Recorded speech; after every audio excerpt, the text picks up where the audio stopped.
So you can have a $1 million idea, but if you don't have nobody outside to push that vision, it's going to die in prison. Violence at an early age. I seen dysfunction at an early age. I seen what it's like, not having structure with armed robberies to gun charges, and it just kept escalating. Who is Antoine Carter?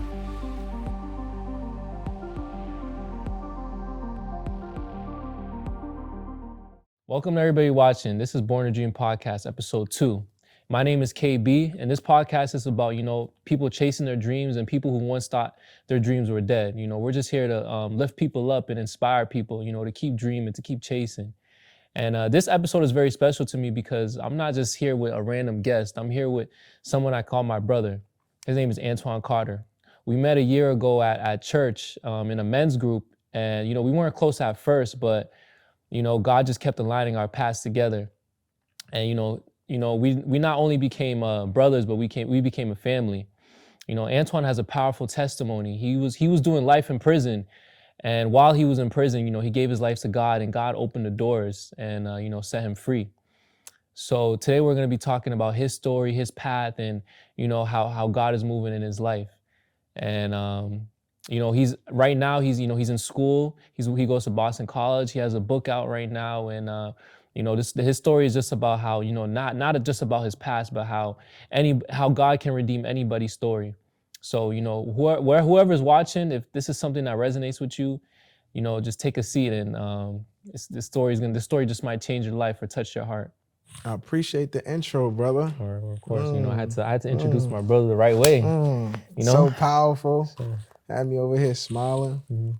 I appreciate it. I got you. So for the people who don't know yet, who is Antoine Carter?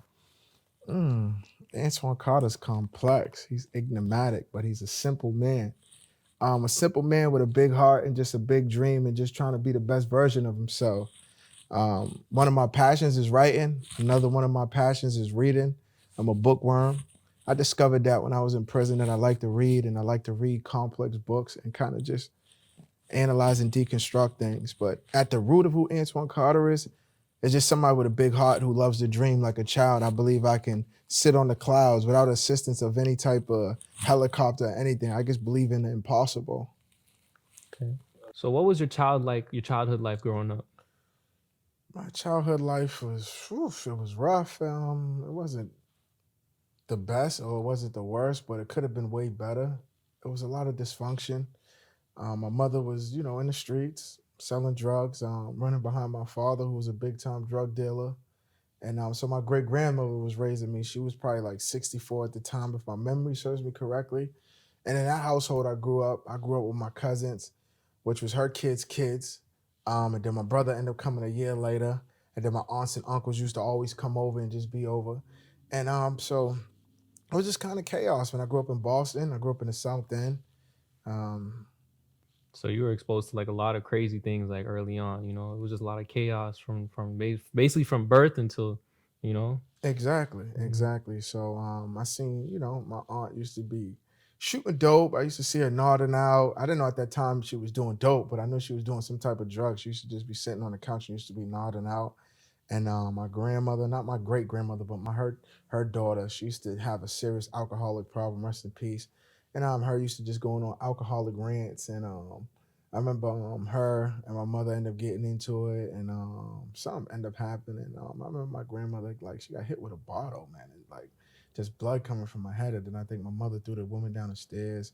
That's something I was a kid. But I seen violence at an early age, man. I seen dysfunction at an early age. I seen what it's like, not having structure really, but having a matriarch, a woman running the family household, and how there's an imbalance with that. When you got masculinity in there, you need some type of dominant energy to control that, and just like a reassurance presence, that wasn't there. Yeah. So did you grow up with any faith at all? Yeah, my great grandmother was a woman of faith. She believed in God. She always was praying and speaking, the word of God.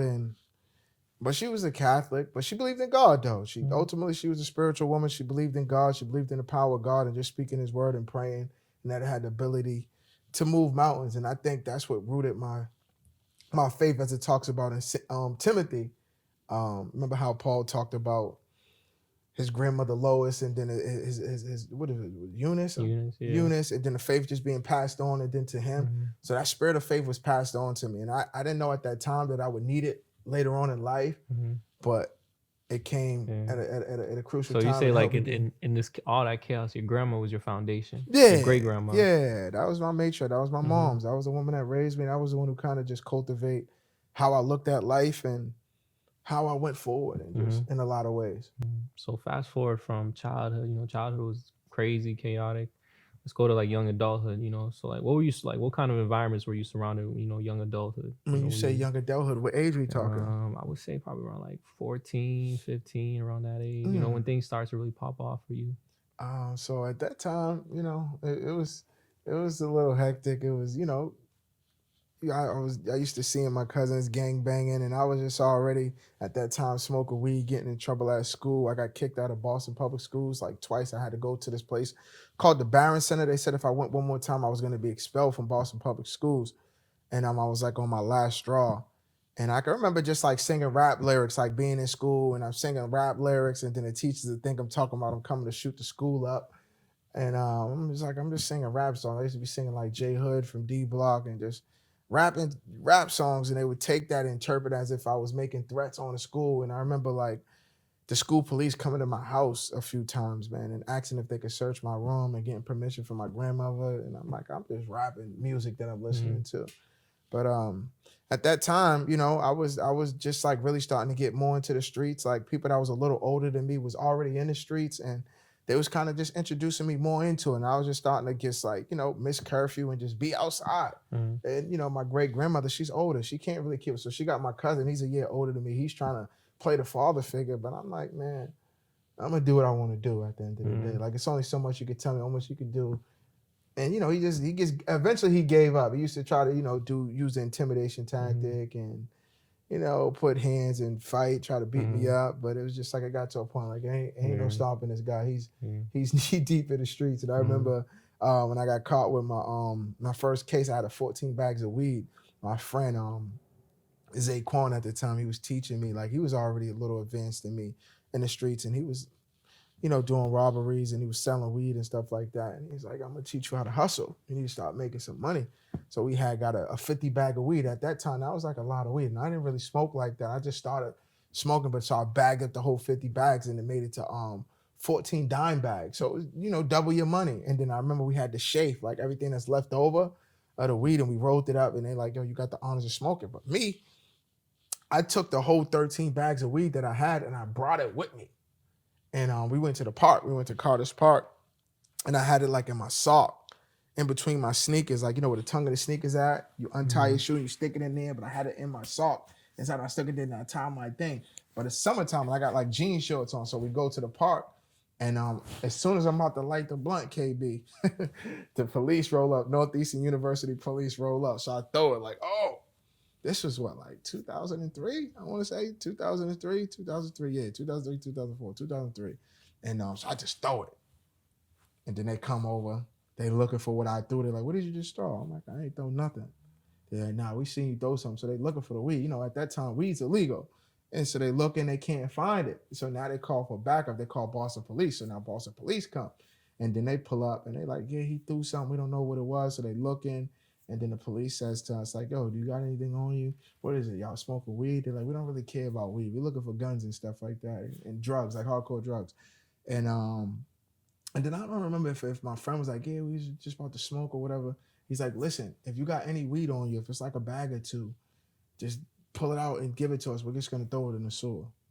But if we search you and we find weed, you're going to jail. We'll bring you to the station. Unbeknownst to me, I'm just like, all right, I'm gonna come clean. I'm thinking they're just gonna throw it in the sewer.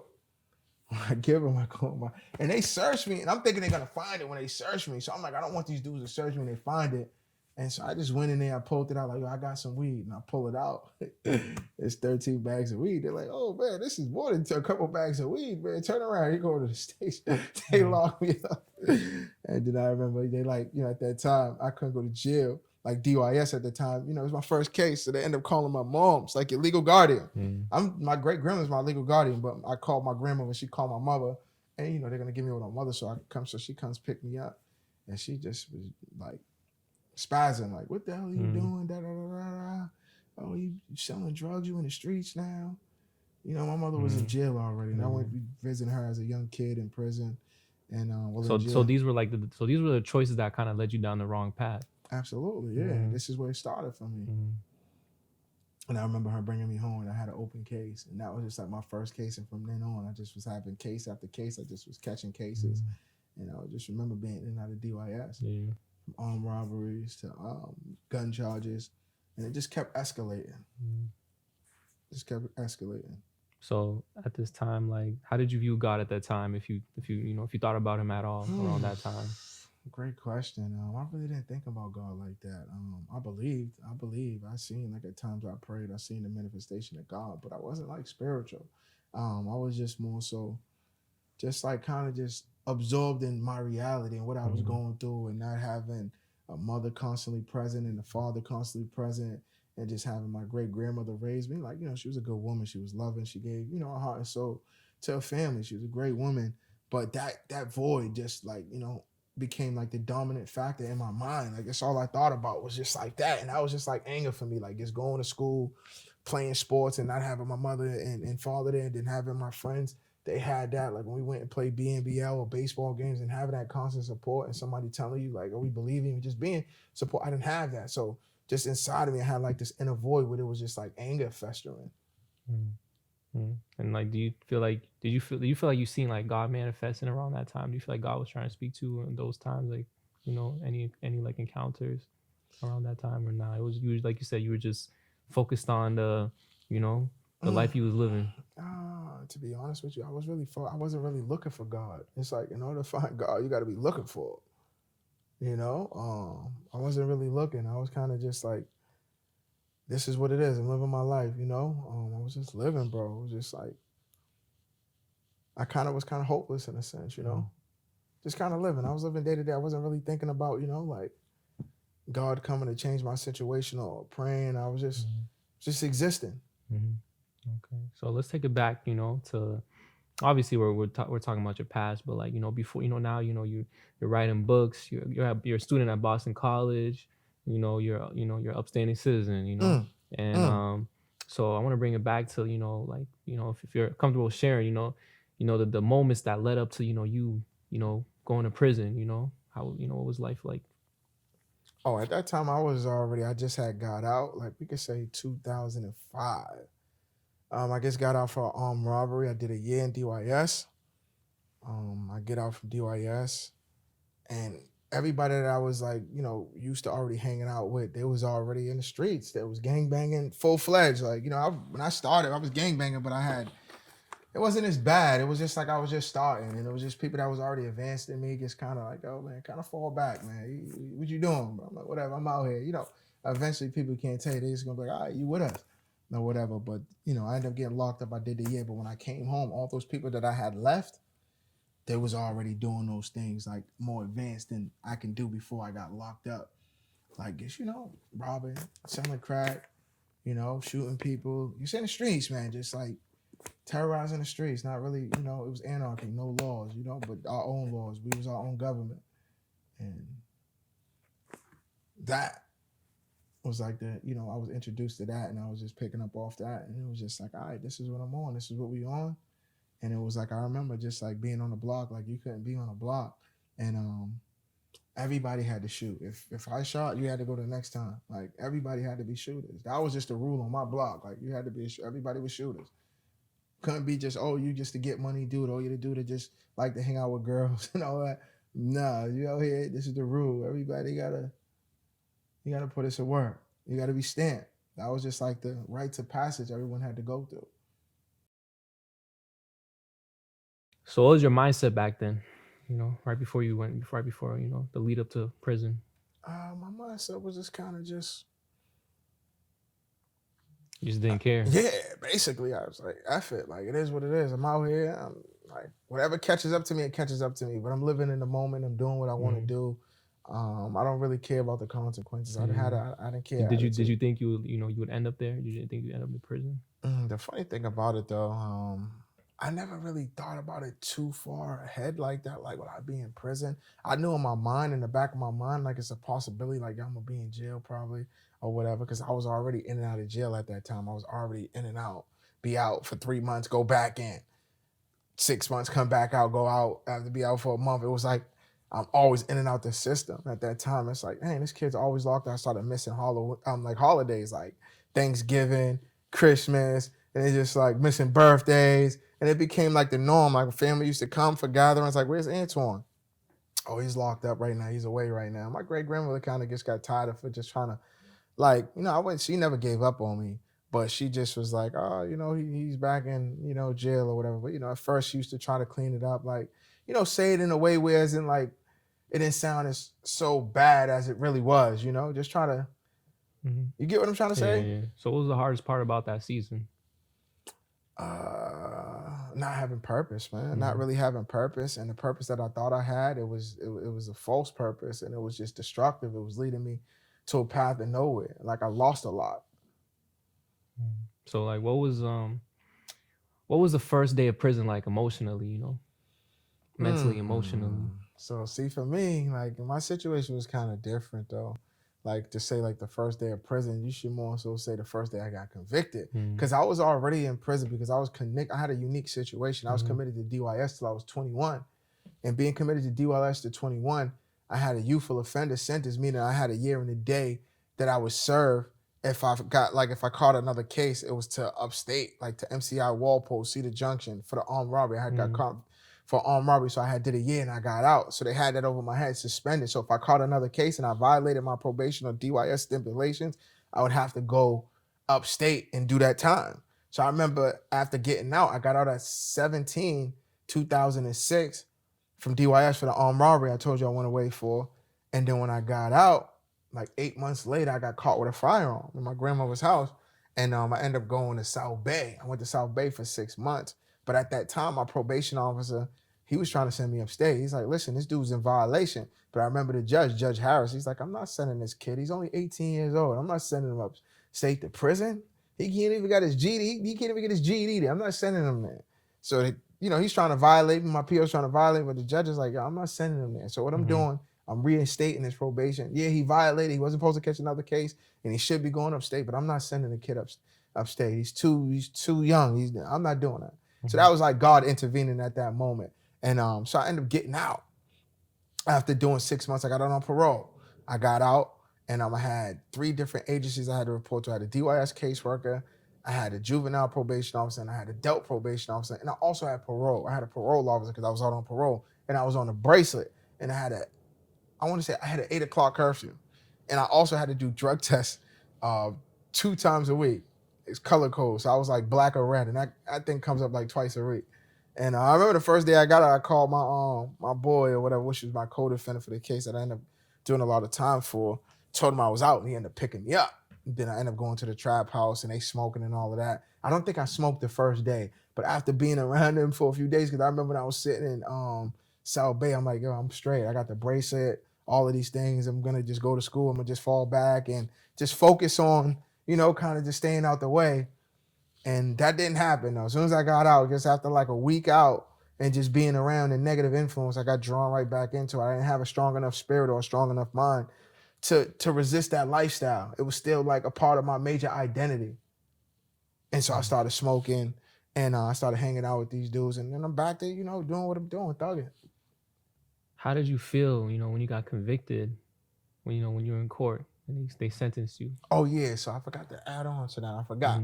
So yeah, so when I had that time, because my mind kind of just went blank.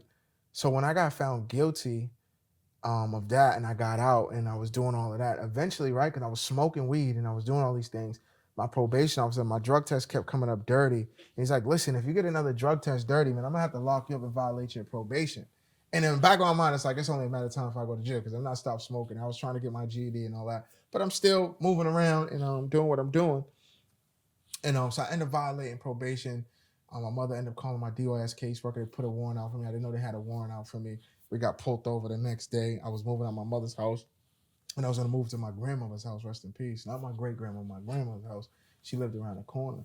And before I could even get to do that, they pulled us over. And then when they pulled us over, they ended up running our name, and I had a warrant. I didn't know I had a warrant, so they took me. I went to DYS. So when I ended up going to DYS, in my mind, I'm like, I'm tired of going back and forth to DYS, House of Corrections. I'm tired of having like supervision. I'm about to just wrap it up. All I got to do is a year. I was 18 at the time. They're gonna wipe out my commitment. I'm not gonna be committed to DYS at 21. I'm about to just go upstate. And at that time, like half of the people, like from my area, was already upstate. So I'm like, yeah, I'm about to just go. So when I went, I copped out, and the same judge, wasn't trying to send me. And my lawyer's like, listen, I don't want to send you upstate. Like I could get the probation reinstated. I could get you back out on parole. I'm like, nah, I just want to get it over with. I'm tired. So I copped out. I went upstate, and then as I'm upstate, I ended up getting charged 6 months later. While I'm doing the time, I had 6 months to go home. I got secretly indicted, and I got charged with murder. And then but I was already upstate. So I was kind of already used to prison at that time, because I seen it. I was around people that had life bids and been in for 40 years, 20 years, and 5 years, like doing stretches. I was just already around it. So when I eventually got found guilty, it was like, all right, I'm already was here, but my mindset was different. It was just like, dang, as I'm sitting in the cell as a convicted of natural life in prison, I'm like, man, I may never see the streets again. And just that thought, like my feet may never touch the concrete as a free man, that hit me. And it was like I'm sitting in the cell, and it was just like emotional, like, man, I may never be a free man again. And my feet, when it touched the pavement, it might always have shackles on it. And just the thought of that just kind of was like, it was like humbling and sobering. And I'm just like, and I got emotional. And I'm writing a letter. I remember writing a letter to my mom and to a few different people, like, don't forget about me in here. Because I seen, like, once you start being in after 5 years, 6 years, 7 years, 8 years, now, you start losing contact with people little by little. People just start to fade away. You just become a burden. And it's like, oh, it's just background noise. Oh, here he's writing a letter. Oh, he's calling again. He needs this, and that. I'm dealing with my own problems out here.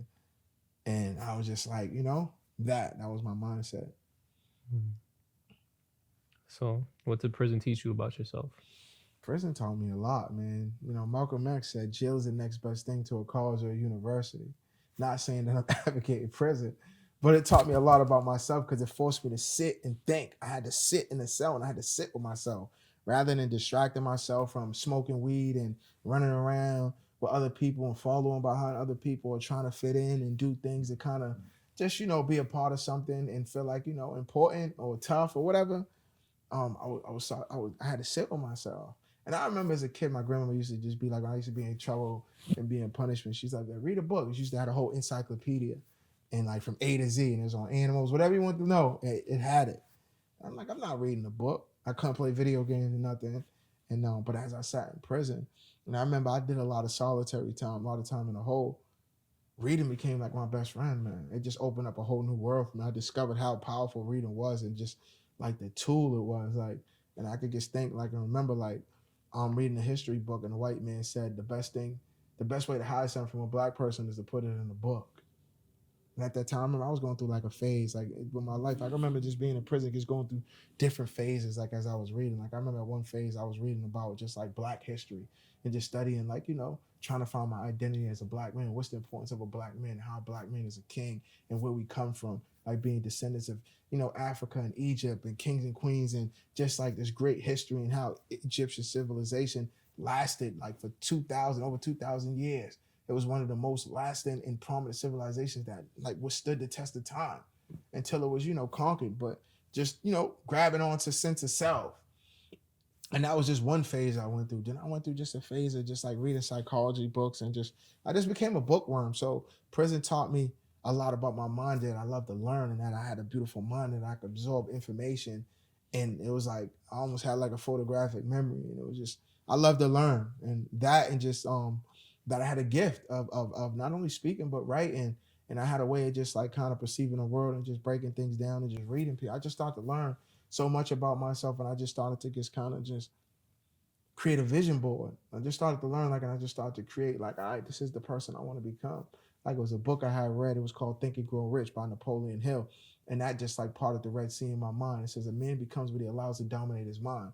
So I'm thinking like, okay, so if I think negative, that's what I'm gonna draw to me. But if I start thinking positive and believing that I could be something in life, and I could do anything I put my mind to. And at that time I was like, I wanted to be a poet. Like, I was dating this girl or whatever, and she was writing me poetry. And it just so happened one of the dudes on the team, he had a book by one of my favorite rappers, Tupac. It was called Inside the Thug's Heart, and he was in prison when he was in doing his time, and he was in Rikers, and he was writing a girl, and it was his poetry, and he's like, "Oh, you should read that." And as I'm reading, I'm like, man, it was just powerful. It just felt like when I was reading it to myself, and I'm reading the poems that he was writing to her, and I'm like, damn, this thing's like performing a magic trick the way this dude writes. It was just powerful, like it just I'm like, man, I want to write like that. And I just went on a journey, and I ended up learning how to write like that. So what was the lowest moment, while you was inside? The lowest moment for me was when my great grandmother died, because I always knew, like, my great grandma always believed in me, right? Always believed that even though when I was messing up, that I wasn't the person that I was acting like. She used to tell me, like, "Oh, you're too smart. You could be a doctor. You could be all of these things. Like, that's not you. I didn't raise you like that." And she's trying to speak to my spirit, but my flesh is just dominating me. And I just remember as I had those moments, and I'm sitting and reflecting, and I'm like, I'm slowly transforming, I'm metamorphosing in prison. Like, I used to tell, like, I wrote my first book, the Cartier Rose book, the poetry book. And she was my biggest supporter. I wasn't getting crazy like book sales like that, but she bought a bunch of them, and she was just giving it to her sisters and just different people. She was just bragging about it. It was just like a sense of, pride, right? Like, even though I had life in prison, like, he's still doing something positive, and he's not giving up. He used to just, like, keep the faith. You're gonna get out. I'm praying for you.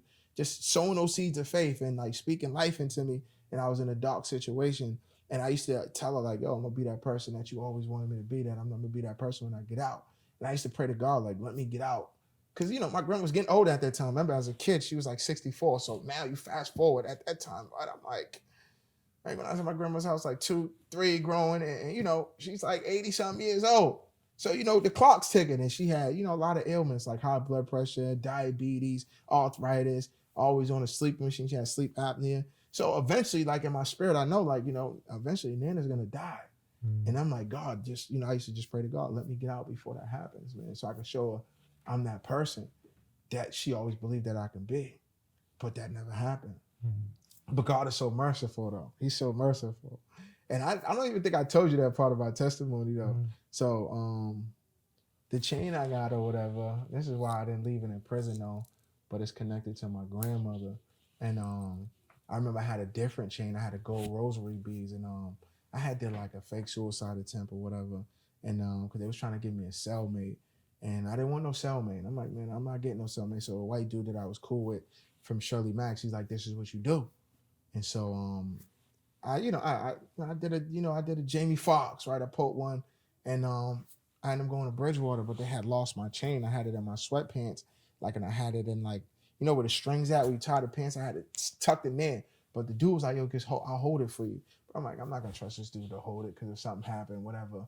And so I had put it in there, and then when I got my property, and when they had ran my property, the sweatpants was gone. They had contrabanded because they had pockets in it. Because you had people that sold and altered and put pockets in. At that time, you couldn't have, the property officer was just being petty. You couldn't have sweats with pockets in it. So he contrabanded my sweatpants, and my chain was there. So when I realized that, I had filed the grievance. My friend that helped me, he's like, yo, file the grievance. And I had filed the grievance, like, yo, my chain, where's my chain? It's not here. They're like, yo, you never owned the chain.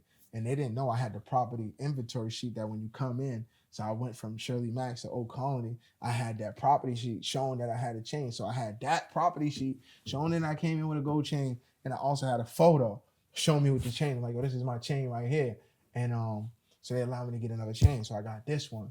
But I remember being in Bridgewater State Hospital at one time, and my grandma was sick, and every year I used to get her something for her birthday. Her birthday was April 1st, and this time I wasn't even really focused on, I wished her a happy birthday. I think I sent that birthday card. I used to buy like flowers and different things. They had like little catalogs you can buy from, and but I didn't even do that for some reason. I was just so busy. Like at this time, I had access to my brother, and I used to call him like on my phone on my debit because you could put money on your phone. I used to call him, and I used to have him going like Plenty of Fish and have me on there to try to get like girls to talk to, and and I was so consumed with that. And then one day I just realized, like, well, she ain't been picking up the phone. If I keep calling, like if I call my grandma, if I call like 8 times, she's gonna pick up, regardless. Like if she's sleeping in the bed, like, nah, something's going on. Let me pick up and see what's going on. And she wasn't picking up. But I ended up in the state hospital because I didn't have this chain, and they had promised that I was gonna get it. So I'm like, I gotta force these people's hand to get the chain. And so I ended up going back because I told you I went or whatever. Then when I came back, They're like, "Oh, you gonna get it?" And then they wasn't getting it, so I ended up going back. And then I went back. I'm like, "Yo, what's up? Y'all need to fix that." And then when I eventually called home, I called my grandmother's phone. She didn't pick up. My aunt had the phone call forwarded to her phone, so my aunt picks up, and I'm like, "Yo, what's up with Nana?" And then the way I remember when she's saying it, like, "Yo, it's not good. She's in the hospital." The way she said it, like, I just picked it up immediately in my spirit, like. It was that moment that I feared that I used to always pray to God to. Like my biggest fear wasn't dying in prison. Like even though that was like a fear, like I seen old men die in prison, but it was like my grandmother dying while I'm in prison. And I just got emotional, man. I'm just like, man. And they talk about pulling the plug and all of that. But I remember she was on life support and she was in a coma. And I was talking, and my cousin put the phone to her ear, and as I'm talking, they're like, oh, she's trying to respond. Her eyes is moving. She's trying to open her eyes, keep speaking. Like when we speak, she's not moving. But when you speak, she's moving. So that kind of boosted my faith. And at this time, I already seen the move of God and God moving in my life. And the bird coming in the cell, the water, the TV, the light, just a bunch of manifestations. And God just showing me that He's with me, right? And so I got faith. My faith is kind of like what? Like, God could move, right? So I'm praying and just believing God to kind of just, honor that prayer that I've been praying to him, like, oh, let me get out, because he already told me I was gonna get out. And but one day I'm asleep, KB. I'm in the back, sleeping, right? I'm still trying to get the chain, right? And they come running to my door. Boom, whoa, whoa, whoa, get up, get up, get up. And I take sleep, man. So it's like 11 at night. I'm like, what, man? They're like, hurry up, get up, get up, get up. Come on, go over. So they rushing me to the caseworker's office, and it's a nurse's station in there. So the nurses in there, it's like 2 nurses, it's the mental health staff in there, and then they got like COs in there. And they like, get on the phone, get on the phone. I get on the phone, and then I remember my cousin like, yo, say bye to Nana. They pulled the plug, but she's waiting on you. So my grandmother, they already pulled the plug. Like, there's nothing we could do for her. But she's breathing off life support, bro. Waiting for me to say bye to her. Cause as soon as I get on the phone, right, I got all these COs, nurses, and everything. They're looking at me. And I can't even be emotional and be vulnerable. But I'm just like, Nana, I love you. I'm gonna see you in heaven. I need you. But you ain't gonna be here. I need you. I need you. You're the only person I got. And once I said I see you in heaven, she left. She checked out. It was over. Flatline. She was over. She was gone. But that showed me, like, God, like, moving. Like, listen, even she defied life support and she waited for me to get on the phone, right? And then God supernaturally opened the door, because at that time, my brother called the prison. It's like 11 o'clock at night. And when he calls, like, yo, my brother, can he say goodbye to his grandmother? She's dying. She's off life support. She's waiting for him. And they're like, yo, we're not letting him say goodbye to his grandmother. He's going to come out here wilding out. And my brother was like, you better let him do it now. If not, he's going to wild out when he finds out. And they're like, we're not doing that. So that was the first time he called. Then the second time he called, they said no. Then my brother called the third time. And the third time he called, they gave the phone to the captain. And I just happened to have a relationship with the captain. The captain knew who I was, and he was respectful to me. And he treated me like a human being. I was respectful to him. And I was like, who, Carter? Yeah, let him say goodbye to his grandmother. So the superintendent's not in. So the captain is like the superintendent. So whatever he says, go. And so that's why they came rushing, like, yo, come, hurry up, hurry up, hurry up. Because they wasn't trying to let me, but it was the cap. That was God showing me favor. And, God is a triune God. He, in threes, right? The Father, the Word, and the Holy Ghost. So just that connection, and just the third time, and then the breakthrough came through, and I was able, so God loved me enough to be able to say goodbye. I didn't get to go to the funeral or nothing like that, or get to get out and show that I'm the man I am now today, going to school, Boston College and all that. But I at least got to say goodbye, and that I'll see in heaven, So that kind of was, sometimes God don't give you everything that you want, man, but they give you something closer to show you that He still love you. That was powerful. That was powerful. Yeah. So when did God truly meet you in prison? After, before you had faith in, all your, encounters and, It was a series, right? Because God was knocking, He was calling, and I was just ignoring the call, right? I was just being stubborn, and I was just like the children of Israel when they got led out of Israel into captivity, right? And to wilderness. I said captivity. And I just kept going over the same thing. As you sow into the flesh, you reap in the flesh. So I was just having a lot of problems. Like the seals was trying to destroy me. They was trying to kill my spirit. They was trying to crush my spirit. And I'm just being rebellious to the system. I'm like, I'm not going to be another number in here. I'm not going to be another sheep. And, I'm going to have some sense of identity. So I was just being rebellious and like, I'm just a strong spirit. And, but I remember it was when I was writing my book, my first book. At this time, my grandma was still alive. And, but I ain't had nobody ready to help me. Like, in prison, you need somebody on the outside world to be your hands and feet in order for anything to happen. So you can have $1 million idea, but if you don't have nobody outside to push that vision, it's gonna die in prison. And I done met so many gifted, bright people in prison, man, people that's running businesses from prisons, but they had somebody helping them. Whether it was their wife, their girl, their baby's mother, somebody that believed in the vision that they was telling them to be their hands and feet out there for it to get taken off the ground. And once people start seeing the money coming in, then they, buy into the vision. So I didn't have nobody to really buy into the vision of writing at this time. So at this time, I learned how to write and just realized that I had a gift for writing. I'm like, you know what? When I had got found guilty and I had got life in prison, I said my thing because I was dating the clerk at Suffolk Superior. I had basically seduced the clerk, the one that sits in front of the judge. I was going to trial for life in prison. I ended up seducing the clerk magistrate, and I got a number and everything. And my Cody was like, "You're not gonna get that." I ended up getting it, right? And so that's how I was writing poems too. And I'm like, when I got found guilty, I'm like, I'm gonna write a book, and I'm gonna write a poetry book. And so I was, in the process of publishing my first poetry book, and my mother wouldn't help me. I was asking her to call the publishing company because I had sent it to them, and it was a publishing company that helped prisoners publish their book, like a self-publishing book. You just pay them, they take your manuscript and they put it like, PDF, and however you want to structure it. Then they do their little graphic design, and then they send it to you like, oh, you like it like this, and then they'll put it up for sale online. And so when I had sent it, I called my mom. I was like, yo, can you call the company to see if they got it and what they're doing and what's the stages? And she's just like, I'm not doing that. And I'm like, oh, you can't call to see what's going on? I'm trying to do something positive. Like, you're not trying to support me or whatever. And she just wasn't trying to support me. And she'd been in jail and I got life in prison. So that kind of just like blew my mind. I'm just like, man, this thing is crazy. Like, I didn't have, the support. And then I had reached out to my cousins and my brothers. This is when Instagram and Facebook was really like, what was this, 2016? I want to say 2016 was like really like, at this, Peak. like, yeah, at its peak. And I'm like, yo, create me a fan page and just put my poems on there so I could get like, fans or whatever. So my mother dropped this book. And at this time they had rapping groups, they rapping, and like my cousin had a little buzz or whatever. And they wouldn't do it, bro. And then I just remember one day going in the cell, bro. And I was smoking K2. I'm like, man, I'm about to smoke. And I just started smoking. And I'm just blasting. I'm in the cell and I just started talking to God. And this is like when I really like started talking to him, like genuine. I'm like, oh God, listen, man, you know my heart. I didn't mean to kill this person.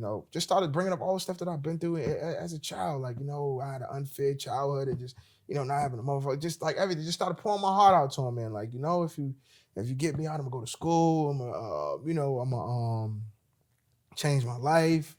I'm gonna be a good person, bro. I'm gonna be a person that, and that night, KB, normally I go to sleep at 10 o'clock at night because it's like my little philosophy was I'm trying to get the days over with. I'm not trying to have a day be longer than what it needs to be. And but I couldn't sleep. He had put a burden on me because in my spirit I couldn't sleep. So I'm tossing and turning. I just turned on the TV. It's probably like 11 something, 11:30 at night. And I just start channel surfing. And as I'm surfing through the channel, I end up on a religious station, Daystar. And I remember it's the dude named Brian Houston from Australia, pastor. And the first words he said, have you ever had a dream inside your heart? And the dream you had inside your heart, the ones that were supposed to be there for you wasn't there for you? He's like, stay encouraged. The path of a dream is a lonely road, and this is why God sends a helper. So that's God talking to my spirit just came alive. And everything he was just saying was just like everything I was going through, bro. And then after that, Joel Osteen came on. If you know Joel Osteen, he know how to tell stories. And my spirit, I'm like, oh, this is God. And I was just convinced that was God. And then I ended up going to the hole after that, like a few days later. And God just began to move, bro. And then the more I began to seek him, he began to draw near to me. And the more I asked him to show himself, the more he began to show himself to me. But that was like my first real encounter. Like, okay, that woke me up. Like, yo, this thing is real. This thing is real. That was the moment. So how was that moment like when you gave your life to Christ? Was that the moment you gave your life to Christ, or was it later on? No, the moment I really like kind of just gave my life to Christ was when I went to the hole. When I got out and I had got this book. When I was in a hole, my neighbor had gave me this book. It was called Ultimate Redemption. You spent a lot of time in the hole. Yeah, I was always in and out the hole, even after like finding Christ. But that's why Christ works through faith to faith, glory to glory, man. He still has to rechange. You have to be transformed by the renewing of your mind. You have to, awaken to the reality of being a new creature in Christ. At that time, I'm still like, I'm still hardened by life. I'm still thinking a certain way. So he had to take me through certain things. He had to allow me to go through certain things. That's why it says in Romans 8:28, all things work according to God's purpose for those who love him, who are called according to his purpose. So even when I wasn't even walking in alignment with God's will and walking holy and being like a Christian and being an example of Christ, he still was there. He was working through that to bring me, bring me to perfect completion. That's why it says in Philippians 1:6, he brings what he starts to perfect completion. He's the author and finisher of faith. So I believed in God. Like I was seeking him. I'm doing Bible study. I had a book. It was called The Ultimate Part of My Build Something. I forget his name. It's like Build Something. But you didn't give your life to him yet. You didn't. Like, what you mean by that? Like walking sanctified? Yeah, like what was the moment like you gave your life to Christ? Like, was it that time when the bird came into your cell? Nah. When you say like walking sanctified, like meaning like consciously like repenting and like not living a life of sin. Nah, like like you say like God, I believe you're real. I already told you, brother. When the TV with the pastor, man, when that was like so that was the moment. Yeah, that was the moment, brother. It wasn't like, but when you're saying it like, oh, when did you give your life to Christ? I mean, like, I'm taking it more so like as I begin to walk, like conscientious, like everything I do is like I gotta be like an example, an ambassador for Christ. That's like being just fully surrendered. Yeah, like that's still the process. Yeah. I'm still going through my whole journey, like man, it's a journey. It's a journey. Facts, but he's been working from faith to faith, to glory to glory. But I've been just like little by little, he's just been chipping at different things. Like I'm gonna make you into the perfect vessel I need to make you, and that's why it says with Christ work. So let me change it up. So like how does your heart change after that moment? With the bird and the not even the bird, but when you had when the TV came on and Joel Osteen said, the path of the dreamer is a lonely road, stay encouraged. No, that was Brian Houston. Okay. And it was just like I just knew, right? Like, it was just like ain't no way in hell that as everything I'm going through and the stuff that he's saying, that wasn't not God. And I just called out to him earlier that day. And he's answering. And so that I knew that was confirmation in my spirit. So whenever when God does something or you ask God, he confirms his word. So when you're asking him for something, he confirms it. You ask me this, I'm reminding you, oh, this is it. That's why my spirit. It was just like experience I never had before, like spiritually. Like my spirit just like, it was like an inward knowingness. I just knew it was God. And it was just like, my spirit just came alive. Like, oh, this thing is real. And then I had new eyes. It was like, hold on, I got to be set. There's something going on behind the scenes. Somebody really, and this is like, because I'm more mature now. Remember as a kid, I was kind of forced into like, believing in Christ. It wasn't like, I wholeheartedly took it like on my own. Like, it was just like, I was brought up into it, like believing in God. And so, but that was just like a conscious moment, like, nah, this thing is real. I bear witness. I seen it. Like, so even more, it hit different. It just hit different for some reason. I see. So like, what kept your faith strong in like such a dark place? I knew I was gonna get out, man. It was just like it was so many things God told me for one, and then as I replayed, like it's everything like backtracking everything in my life that I went through leading up to me going to jail and have a life in prison. It was just certain things that happened in my case that just led me to know, and God gave me revelation, like like an angel was present and certain things happened. I don't really want to get too much into detail about that because I'm gonna save that for later. But it was just certain things that happened, like in that case, like had they found certain things, I wouldn't be where I am. And God had sent provision to make it. Was just like I just knew, like you when you got a relationship with God, you know how God speaks to you and just like certain things, like so he just began to open doors for you while you were inside. I began to change though. I just began to like like I told you I was into reading, and I was just like I just went on to like a big education campaign. I had read this book by Michael Santos. He had 45 years in prison, and he wrote a book, How to Conquer a 45-year Prison Sentence. And when I read his book, it was just so inspirational, man. This dude, he was doing 45 years in the feds, and he was charged with kingpin status.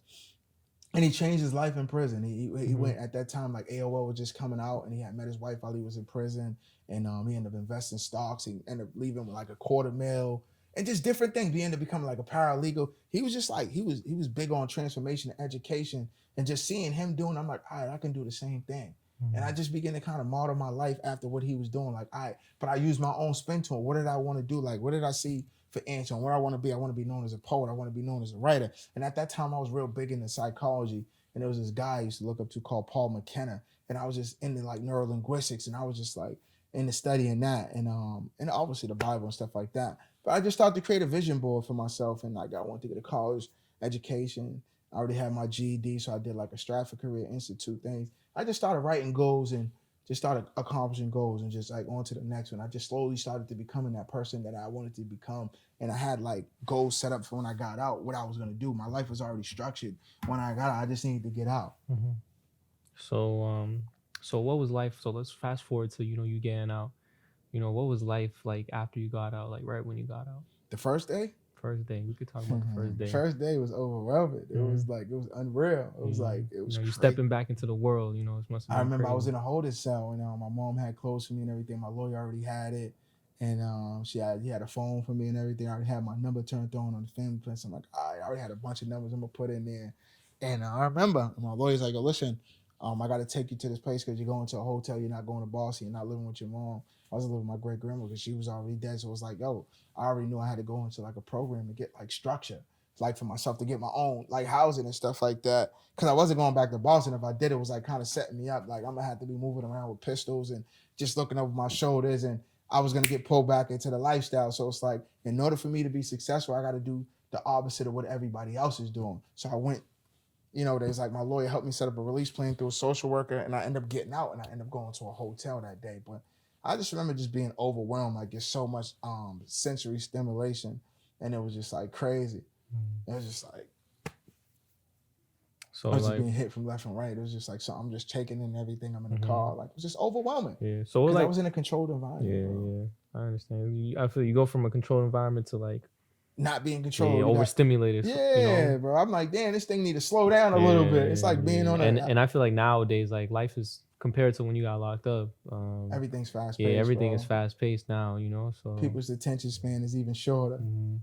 you So like, know. what was some of the challenges that people don't know, like when you got out of prison?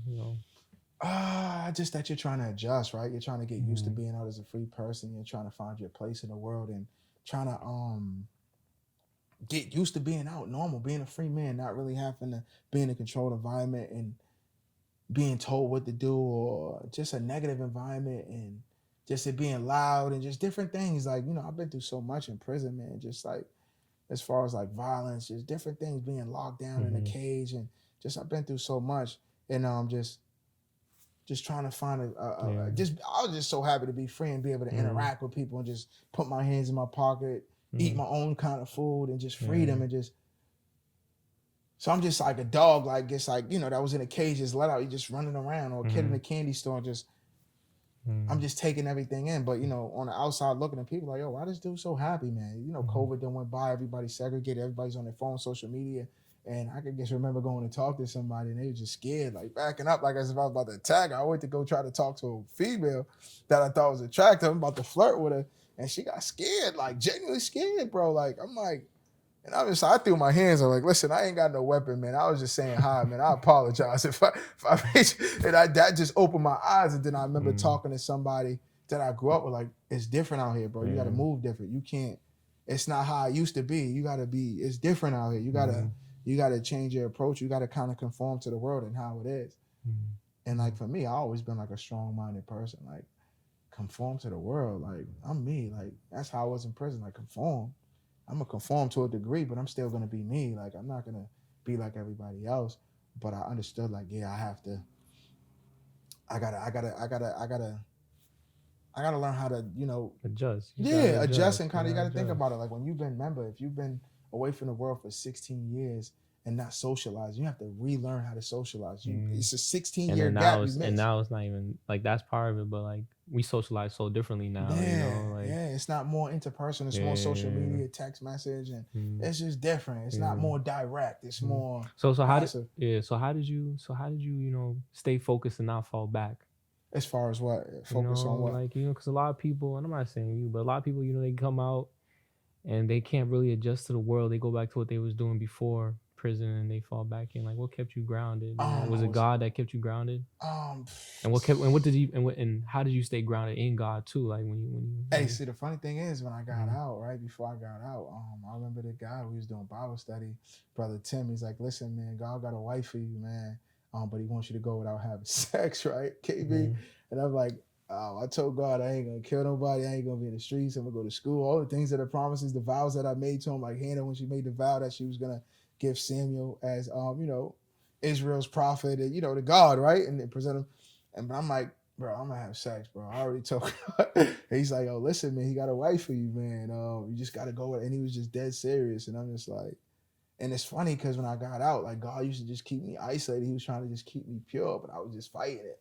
And eventually, like he just gives you over to your desires. Like, all right, and I ended up having sex. But when I got out and I was, just starting to get integrated in the world, like I was just so overwhelmed. I remember being in a hotel, KB, and I just realizing like, dang man, life so it's hard out here, cause like it's gonna be a challenge for me, bro. Like to really like get like all the goals that I got and I want Yeah, to do. because you just got over the challenge. You got out of prison, you made it, but now it's like It's another it's battle. It's another another battle. matter, not another mountain I gotta climb. And Yeah. I'm just like, and I just remember being in the hotel, bro. And I just started crying, cuz. And I'm like, man, I don't know if I could did it. My mom stressing me out. Yeah, I'm like, man, I don't know if I'm like, man, and I remember having a conversation with my boy. I wish I had the video that I could show it to you, but he sent me a video from Wallow on Instagram.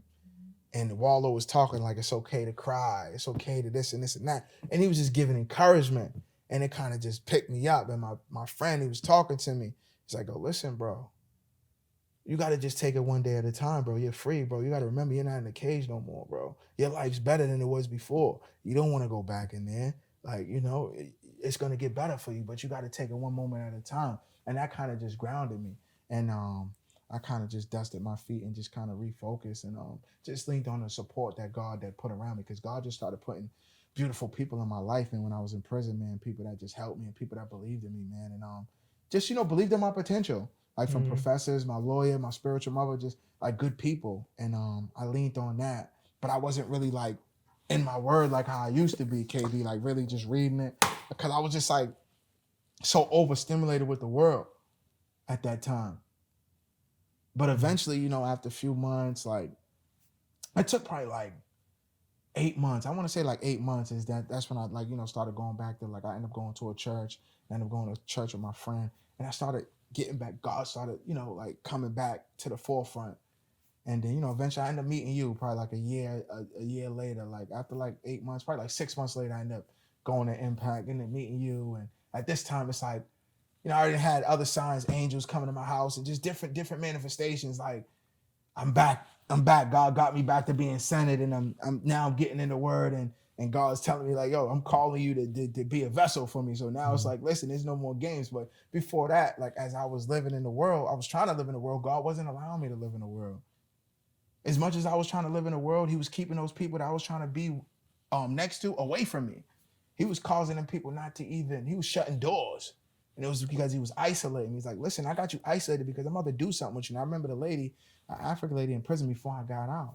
And I don't think did I show you on my phone? Like what she said to me and all that? Remember I showed you from Facebook and all that? And she was telling me like, yo, God's about to dress you up. He's going to give you new clothes. You know, when God's giving you new clothes, like when he gave the Aaron, he gave him a priestly garment, sign of royalty, you're going to be an ambassador for him. But, God was also telling me to live a life of consecration, touch no unclean thing. So now, as we're talking and we're doing the fellowship, we're doing the brotherhood, I'm going through that consecration process. I'm being sanctified, and God's slowly promoting me, and he's still blessing me, right? And but I had to go through that process. He had to let me be in the world a little bit, but he still was closing certain doors, wasn't allowing me to be too freely in the world.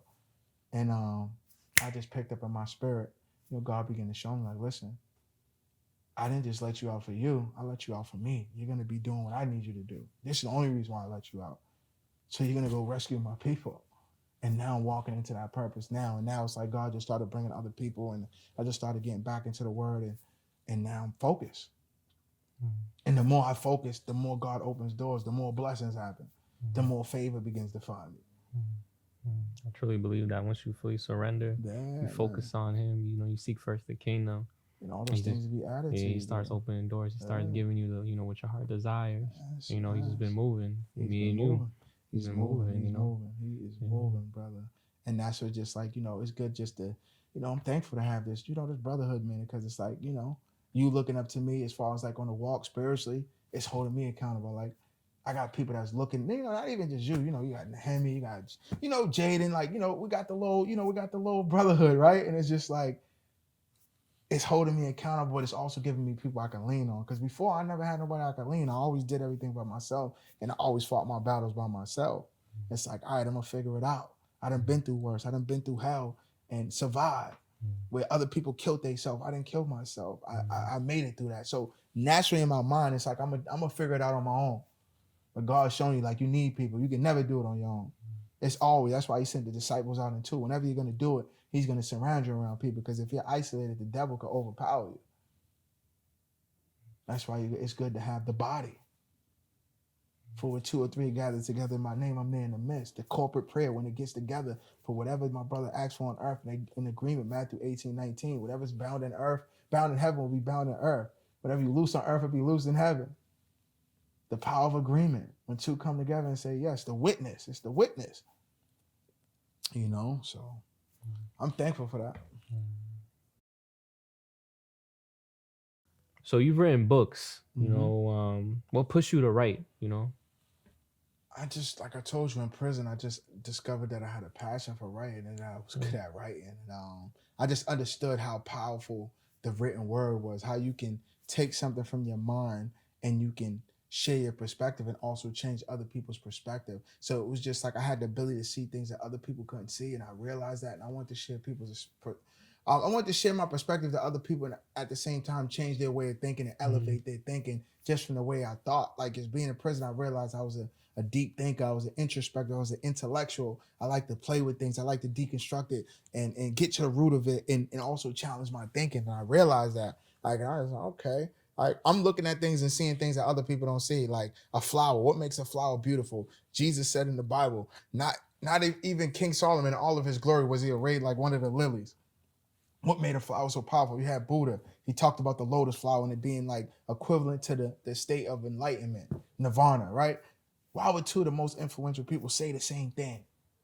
So there's something about a flower that makes a flower beautiful. So when I began to investigate that, I understood what it was that made a flower powerful. And this is why I wrote the book Sacred Lotus. I just understood certain things, and it was like, oh, I got a gift. I need to share it with the world. But this was God showing me, like, listen. Yeah. And now I'm gonna use it. Obviously you got to give glory to God to use it for his purposes. Yeah. And so that's what got me into writing. Okay. Just like being able just to tell my story and just kind of just change the narrative, right? Like, yo, listen, man, I may, been here, but that doesn't define who I am. It's not how you start, it's how you finish. So is that what your books represent for you? Yeah, it's the new me. It's the new me. It's the evolution of me, and it's just my testimony just being rewritten and just giving glory to God for the gift that I have and just inspiring others to dream. Born to dream. It started with a dream. I want to write a book. Even at my lowest moment, I was dreaming. I had life in prison. I just got sentenced. Like, yo, I told my Cody, I'll write a book. And I remember being in the hole at Walpole and I'm writing the poetry book. And I was already like, I wrote like 100 poems. And I'm like, I'm ready to put it out. But at that time, it was trash. So it had to go through like this maturation process. It had to mature. And then as I went and I started refining it and started learning and educating it just got better. It got better. So how does it feel going to Boston College after everything you've been through? It feels good, man. It's like a sense of validation, a sense of hunger, even more hunger, because I know that's just the beginning. Like, I got other levels that I can reach. Like, so, my advisor, who actually became like a mentor and a good friend that I'm actually gonna write a book. He want to write a book with me. He actually paid me for the first podcast that I did for telling my story. So, obviously, he's just, people just affirming like, yo, your story needs to be told and people need to hear it. There's a lot of people that can be encouraged from you just telling your story and just being honest. But he's like, yo, you should go for your doctorate. And as he began to tell me, and I'm like, man, I'm kind of burnt out. Yeah, so he told me like to get my doctorate. He's like, and he was just kind of explaining like why it'd be good for me to get my doctorate, especially coming from, it'd just add more credibility. So when as I'm speaking from like an education standpoint or whatever I'm speaking about, it just like he went to Harvard and all that, Spanish guy. And I sat to think about it, I'm like, you know what? I'm gonna do it, but I'm gonna get it in theology. But I'm like, I asked him like, yo, if I go get my bachelor's and I'll go get my bachelor's in communications, but then I go and I want to get my doctorate in theology, but I have to do everything over and there's like prerequisites I have to do. He's like, no, because you already got your bachelor's and everything. You don't have to do nothing over. You just go right into it. So I'm like, all right, I'm gonna do it. And so that's the goal right now. So did you ever imagine this life for you? No. No, So absolutely yeah. not. So like, what does like because you have a crazy redemption story. Like, what does redemption like represent to you now? That God is good, man, that he's merciful and that he'll give you the desires of your heart and that he'll do exceedingly and abundantly Mm-hmm. beyond what you desire. I Mm-hmm. never, even when I said I'm gonna go to college and everything like that, I always said the crazy thing, no, KB, I always said, yo, I'm gonna go to Harvard. I wanna go to Harvard. And I used to write letters to professors at Harvard. And my spiritual mother, she actually went to Harvard and she taught at Harvard. So, she's my friend to this day and she's one of my biggest supporters. But I always felt like for me, like I gotta be at the highest of high. I gotta be with the elitists, the so-called brightest of the brightest, to show that I can keep up intellectually and do the work and even outshine them, right? And so that was just like something that, but I didn't know that like if I would ever make it to Harvard, but it was just like a dream in my mind. It was like a goal. I had it written down. But I had to end up taking a non-traditional route and go to community college. But Mm-hmm. now look at Boston College. And I Yeah. got my You did it the right way, man. You did it the right facts. way. And then one day you're gonna be you don't even gotta go to Harvard. You're gonna be speaking at Harvard. Yeah, You're gonna be that's a speaking. fact. That's a So, fact. this is the year of the calling. We're walking in, we're walking in our purpose, we're walking in our calling. Amen. So like what led you to start your own because you have your own podcast too. You just started, Firebrand Revival, be on the lookout, be on the lookout. Yeah. So You the agent, man. You the one that's pushing that. You the brains behind that. so like what led you to start that? So it's just funny that you say that because just so many people, even from prison. I remember my mental health worker like, yo, I can see you doing a podcast, and just different people that I just been meeting, and people that I'm cool with. Just I got a big personality. I'm charismatic. I guess I can just kind of like light up a room.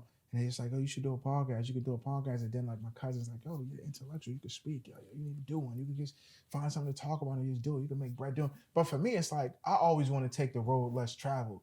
I don't want to get into a market that's already saturated, right? Because everybody's just doing something for Hmm. attention and trying to get, Yeah, but there's you an know, audience. There's an audience for everybody. yeah. I'm not saying it like that, bro. I'm Hmm. just speaking for from my lens, right? Hmm. Like, yeah, I'm good. I'm gonna just go to school. I'm gonna do this, boom, boom, and God's calling, whatever. But just another woman that I had prayed for that God led me to pray for. She works at Target. She texted me out the blue one day. This was like the eighth person, and she's like, "Yo, God's telling me to tell you to start a podcast, and that it's gonna blow up." And I kind of just like, yeah, all right, I'm gonna eventually start it, and I didn't start it. And then I told you, the man of God, the prophet, he told me like, listen, you got to start it. You're behind on God's prophetic calendar. You've been supposed to start it. So that was like when he said it, this guy hears from heaven. So it's like once I heard it from him, this dude's already validated. Like Hmm.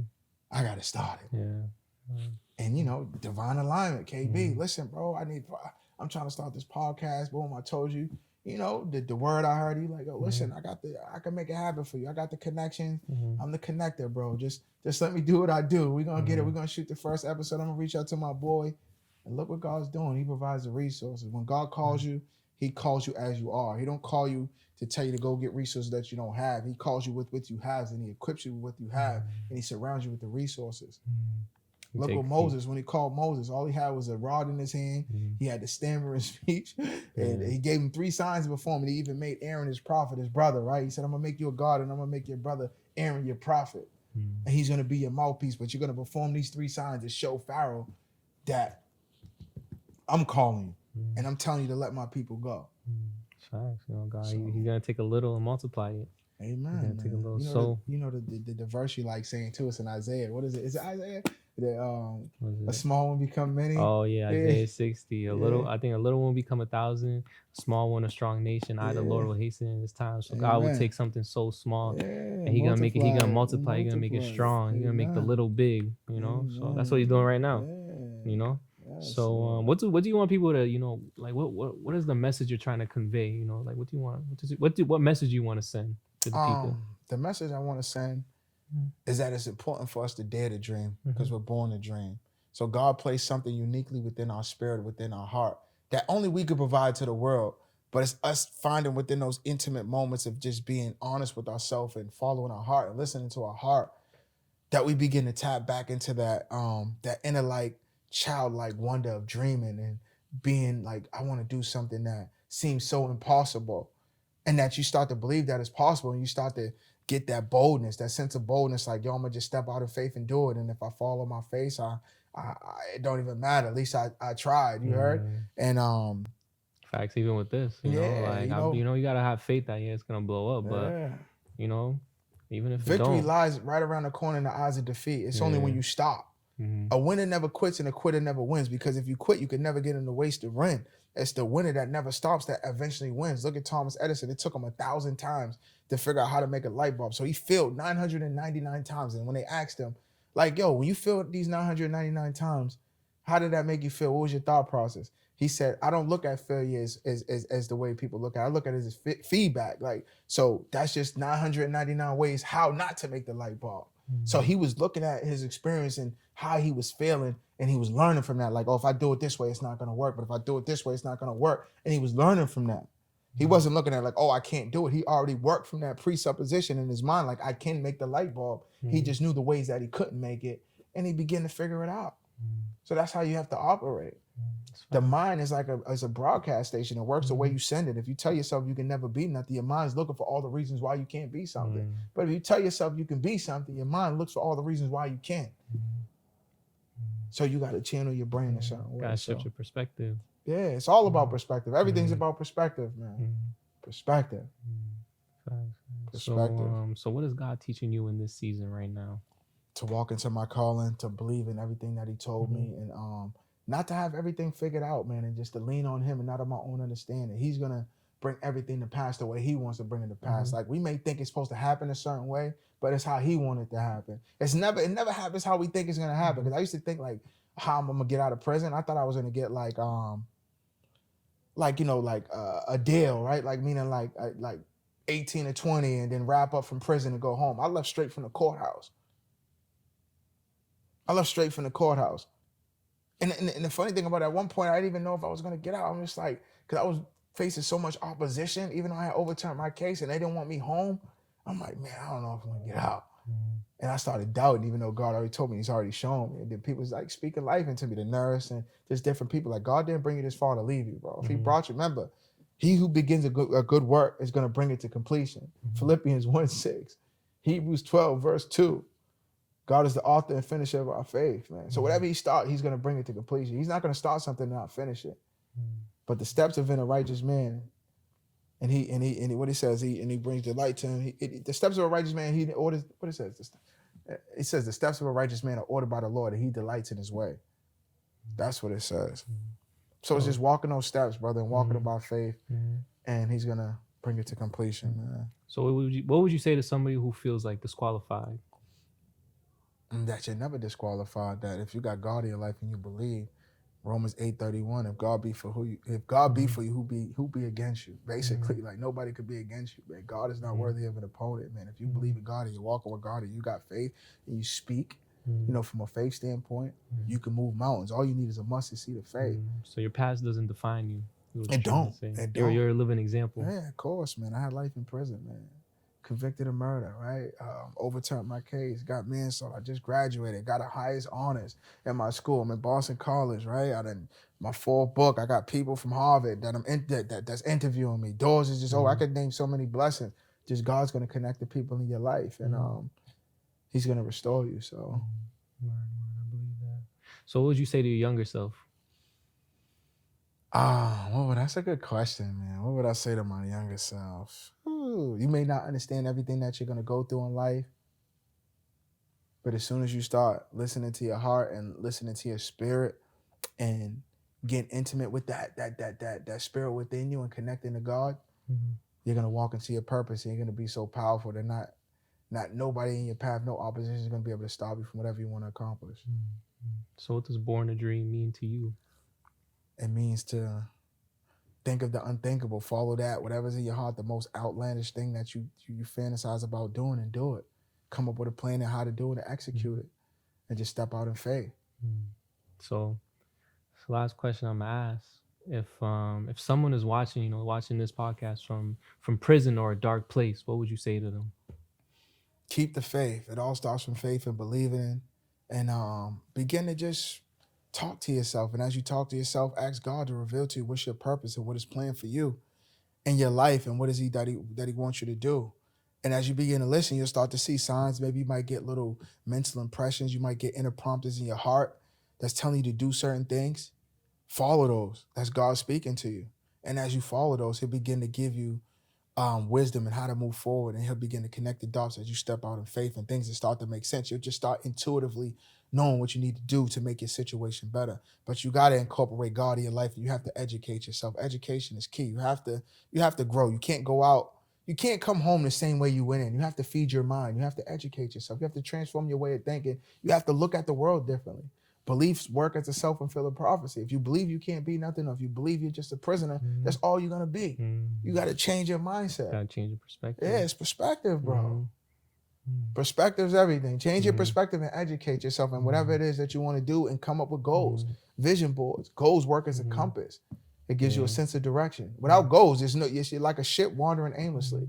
You're just going everywhere. So set real goals and put time to it. Smart, specific, measurable, attainable, realistic time. That's what they say with goals, right? You put that with it, and that's when you accomplish your goals. Specific goals, measure them, attainable, realistic, and time. You want your goals to have like time, like, oh, so in 6 months I'm gonna open up this business, or 9 months I'm gonna have my job, whatever it is, CDL. You want to put time steps so it gives you a sense of urgency, because you could set goals and still have a spirit of procrastination and never do it. It's like, no, I gotta have this done by what we in January. I gotta have this done by June 2nd. You gotta have a sense of urgency.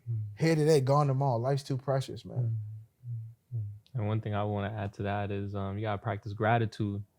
Gratitude is a big thing. You got, if you think about what you don't have, you're gonna be unhappy. But when you think about the little things, like we're alive, we got clothes. Amen. It's freezing outside. We got coats. We got shelter. We got shelter. We got food on our table. We might Provision. not. We might not have everything we want in life, but man, we got everything we need right now. Yeah. God's gonna bring the rest, man. But it's just like, He can't bless the works of your hands if you ain't doing nothing. You have to work, and then He's gonna bless it. That's why you look at the book of Matthew chapter 13, and you read the seed, or the parable of the seed, the sower. The seeds you sow, they can only grow into a harvest when you sow them. Then you have to watch over the harvest. You got to watch out for the enemy of the night trying to plant weeds of tear within the seeds that you sow. But you got to keep coming, watering it, and believing by faith that it's going to grow. And then when you plant a seed, what happens? It multiplies as you plant it. So imagine that. You take a seed of an orange and you plant it in the dirt. We just ate an orange, KB. We take an orange seed and we plant it in the dirt. More than one orange is coming back. If it goes through that process and it grows and it manifests and it matures into another orange, it grows into a tree of multiple oranges. So that's how God works. He blesses the works of your hand, right? That's why you bless it first and then He multiplies it. But He has to bless the work you put in. Then He brings the increase. But He can't bless something if you didn't put the work. It's powerful. But man, that's all the time we have for today. Yes. I appreciate you popping out, man, and showing love and telling your story. You know that. It's episode 2. Tune in, everybody. Oh yeah. It's his book, Diary of a Prisoner. Make sure you guys check this out. This is a powerful story. Sheds light on, how prison works and how corrupt the prison system really is from the inside. Man, this book might be for you. This was a powerful story that I read, and it just changed my perspective. I knew prison was bad, but it just changed my perspective on how really bad it is for prisoners, and how it's crazy because someone could go to prison, and I'm reading this and I'm thinking like, man, like the stuff that he was going through, like a lot of people would have killed themselves, or they would have went crazy. They would have lost their mind. But it really takes a strong person to come out, with sanity, and to come out, and thriving in life. So, man, tune in. Diary of a Prisoner. It's a powerful book. And the funny thing is, like, as we was building our brotherhood, like, you never knew that I've been through the stuff that I've been through, that when you read it, it kind of just gives you a different perspective. Like, this dude really went through all of that? Crazy, right? Yeah, crazy. You never know. You never know what people go through. But yeah, that's why you never judge a book by its cover, bro. For fact. Diary of the Prisoner. Amen. But thank you for everybody watching. Do me a favor, like, share, and subscribe. And Born to Dream, we coming. Firebrand Revival, we here. On all streams, you heard?